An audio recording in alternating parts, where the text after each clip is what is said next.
It's the spring of 1972, and somewhere deep inside Buick's Flint engine plant, a handful of engineers are quietly boxing up parts that were never supposed to see daylight.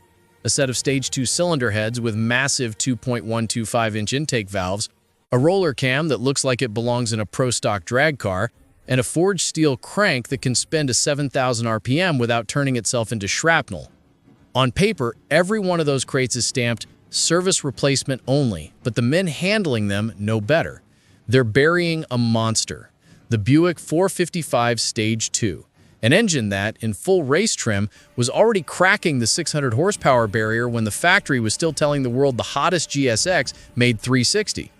This wasn't just another underrated big block. This was GM's dirty little secret, a full factory-backed assault on the horsepower wars that the suits in Detroit ordered strangled in its crib before the insurance companies and the EPA could even smell the nitro. Buick's performance image in the late 60s was built on the nailhead, then the 400, 430, 455 family, but by 1969, the Grand Sport guys were getting embarrassed on the street by Henny Mopars and 454 Chevelles. The regular Stage 1 455 introduced that year was respectable, 360 HP, 510 pounds-feet, and a legitimate 13-second quarter mile when the magazines got hold of one. But inside Buick engineering, a small renegade group led by guys like Dennis Manor, Joe Payneck, and the legendary Mr. Buick himself, Bob Maxey, wanted more, a lot more. They took the production Stage 1 heads, opened the ports until they flowed almost 340 CFM on the intake side, welded extra material around the valve seats, and machined them for the biggest valves that would still clear the bore. They beefed the bottom end with forged pistons, shop-peened rods, and that steel crank. Then they dropped in solid lifter cams with well over 300 degrees of advertised duration and close to 0.520-inch lift.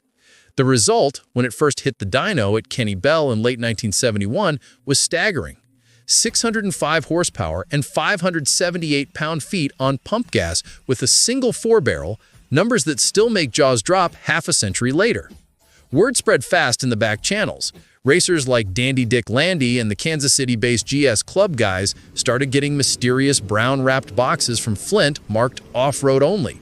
Buick never advertised Stage 2 as a regular production option. Instead, they hid it in plain sight through the parts counter. You could walk into any dealership, order SP455 Stage 2 heads under part number 1238532, pick up the matching intake, cam kit, and headers, and build the whole thing yourself. Officially, Buick claimed the parts were for service replacement or offshore marine use, but every gearhead from California to Connecticut knew the truth. A 1972 GS Stage 1 with the full Stage 2 package, tuned by Kenny Bell or Poston or Mondello, was the fastest American production-based car you could buy, period. CarCraft magazine clocked a Kenny Bell prepped 1972 GSX at 12.10 at 117 miles per hour in the quarter. And that was before the really wild one showed up with twin turbos or tunnel rams. So why did GM kill it before it ever really lived? The official story starts in late 1971 when corporate brass saw the preliminary 1973 emission certification numbers. The Stage 2, even detuned for the street, couldn't meet the upcoming Catalyst-ready standards without losing half its soul. At the same time, insurance surcharges on anything labeled Stage were going through the roof. Some companies were quoting triple rates for GSX owners. Then there was the internal politics. Chevrolet and Pontiac were furious that a Buick, of all brands, was outrunning their flagship big blocks on both the street and the strip. According to interviews with former Buick engineers published in Muscle Car Review and on the GS Historic site, a direct order came down from the 14th floor: no more factory support for anything hotter than the existing Stage 1. The Stage 2 program was to be quietly discontinued, the tooling scattered, and the remaining parts sold off through the back door before anyone in the press noticed. But here's where the legend gets even darker.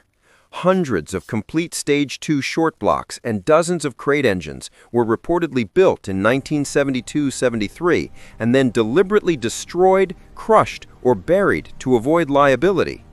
Old-timers in Flint still tell stories of midnight runs to the local scrapyard with flatbed trucks full of brand-new 455s wearing the telltale purple and gold Stage 2 valve covers. Only a handful survived, either smuggled out by sympathetic workers or hidden in dealership basements. Today, a documented set of original Stage 2 heads alone can bring $25,000 at auction, and a complete never-installed short block sold for over $80,000 in 2022. Yet the ghost refuses to stay dead. In the 80s and 90s, specialty shops like TA Performance and Stage 2 Developments reverse-engineered every factory blueprint and brought the package back stronger than ever. Aluminum heads flowing 380 CFM, stroker kits pushing displacement to 525 cubes, modern roller cams and EFI turning the old girl into a reliable 700-plus horsepower street terror. NHRA stock eliminator records still fall to Stage 2 Buicks, running 10s on pump gas with factory-appearing iron heads. And every time someone drops a modern recreation into a midnight blue 70 GSX and lights the hides at the Buick Nationals, you can almost hear the ghosts of Flint laughing at the corporate suits who thought they could bury 600 horsepower forever. The Buick 455 Stage 2 wasn't just an engine. It was proof that sometimes the wildest monsters are the ones they try hardest to hide. And 50 years later, every roar from a purple camshaft Bigport Buick is a middle finger to the people who ordered it killed.